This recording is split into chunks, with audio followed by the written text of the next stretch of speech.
Ontario's farmland is host to many different types of crops and livestock, ranging from soybeans to grapes and dairy cows to alpacas.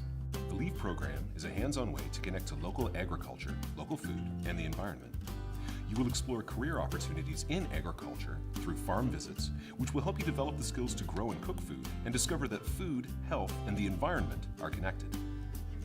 LEAF stands for Local, Environmental, Agriculture, and Food.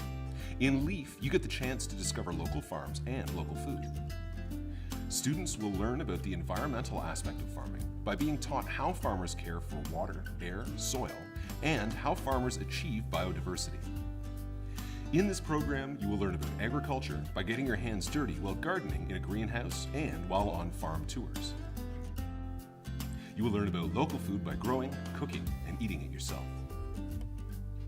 The LEAF program is for you if you like field trips, being outside, enjoy hands-on learning, working with plants, being around animals, being on a farm, cooking and eating, working with a team, doing physical work, adding to your resume, and making job connections. The LEAF program is a good way to further your knowledge of how the farm gets to your fork.